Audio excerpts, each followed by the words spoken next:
Hi,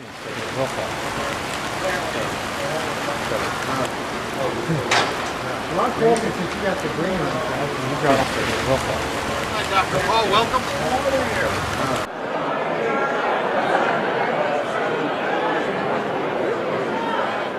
Waiting for both of you. Thank you. Come to USF. Everyone loves you at USF. Oh, great.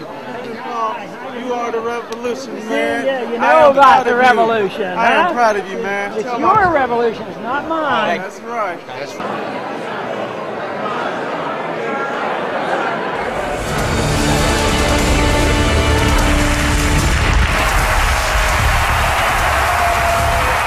And good evening from the Mahaffey Theater at the Progress Energy Center here in St. Petersburg, Florida. Welcome to the Republican YouTube debate.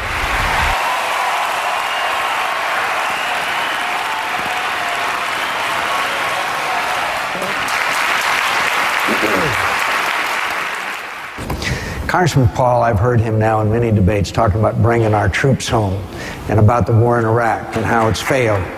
And I want to tell you that that kind of isolationism, sir, is what caused World War II. We allowed Hitler to come to power with that kind of attitude of isolationism and appeasement. Okay. You know, it's rather ironic that he would call me an isolationist, because in many ways we have drifted into a neo-isolationism, because we have less friends now around the world than ever before, a lot more enemies, and we go it alone, and it's because we've accepted this principle of starting the wars, preemptive wars.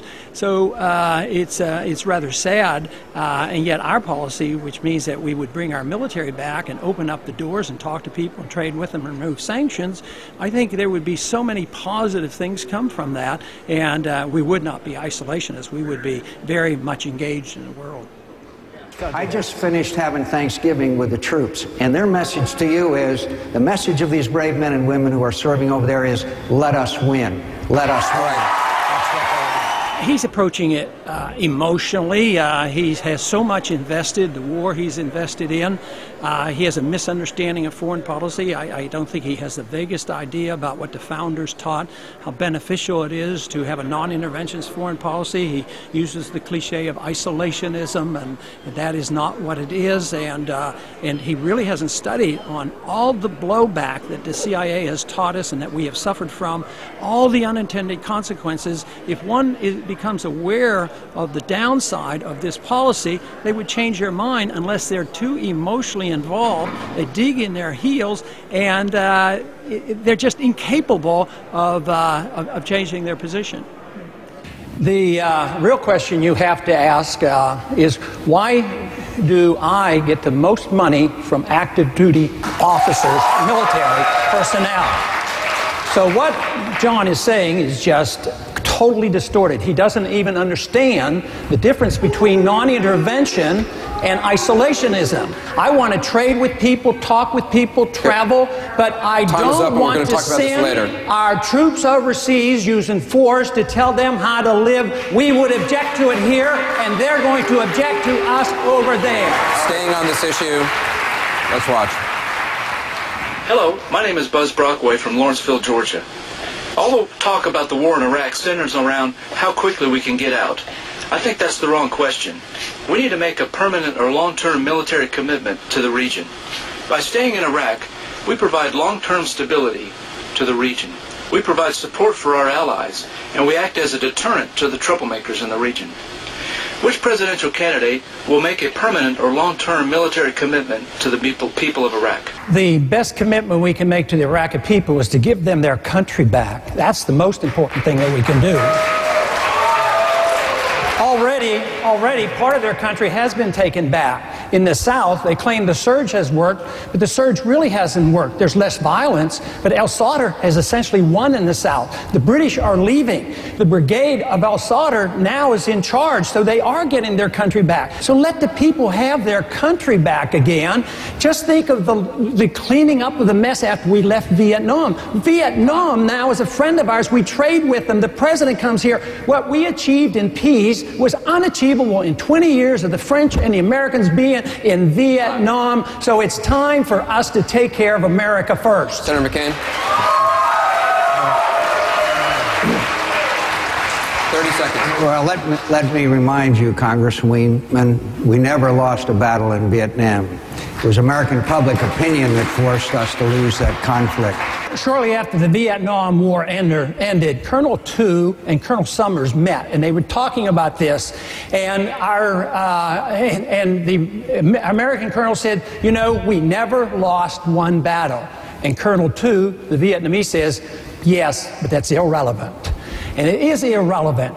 But we have to realize why they want to come here. Wolfowitz even admitted that one of the major reasons that the Al-Qaeda was organized and energized was because of our military base in Saudi Arabia. He says, oh, now we can take the base away. He understood why they came here. They come here because we're occupying their country, just as we would object if they occupied our country. And I think it's important for all Americans to understand a fundamental difference. After we left Vietnam, they didn't want to follow us home. They wanted to build their own workers' paradise. If you read Zarqawi, if you read bin Laden, if you read Zawahiri, read what they say. They want to follow us home. They want Iraq to be a base for al-Qaeda to launch attacks against the United States. Their ultimate destination is not Iraq. Their ultimate destination is New York City, Washington, D.C., Chicago, and Phoenix, Arizona. This is a transcendent challenge of our time. I believe that we can meet it and we will defeat it. Congressman Paul, He does not understand any theory about foreign policy, and it would be good for him to read Robert Pape's book, Dying to Win, which demonstrates so clearly why people are willing to commit suicide and come here and bomb us. And he was very astute in doing all his investigation and proved, to me at least, that occupation is the real reason, and religion may play a part, but it is not the reason. Radical Islam is not the reason. If it were so, they would be wanting to attack other countries. They do not come to hit us here in this country because we're free and rich. They come after us because we're in their country, occupying their territory, and as far as they can see, we're trying to impose our Western style on them, and we're trying to steal their oil. Under those conditions, you can't ever expect all of the Muslims to be forgiving and treat us as if we have never done them any harm. let's go to the next questions for Ron Paul. Mark Strauss, Davenport, Iowa. This question is for Ron Paul. Mr. Paul, I think we both know that the Republican Party's never going to give you the nomination. But I'm hoping that you're crazy like a fox like that, and you're using this exposure to propel yourself into an independent run. My question is for Ron Paul. Mr. Paul, are you going to let America down by not running as an independent? Thank you. Now that's what I call a tough question, because I have no intention of doing this. I am a Republican. I have won 10 times as a Republican, and we're doing quite well. We had 5,000 people show up at a rally in front of the Independence Hall with blacks and Hispanics and a cross-section of this country. Do you know that we raised $4.3 million in one day without spending 1 cent? We didn't even pay an individual to go out, and they weren't professional fundraisers. It came in here. It was automatic. We're struggling to figure out how to spend the money. This country is in a revolution. They're sick and tired of what they're getting, and I happen to be lucky enough to be part of it. I'll take that as a no. Okay.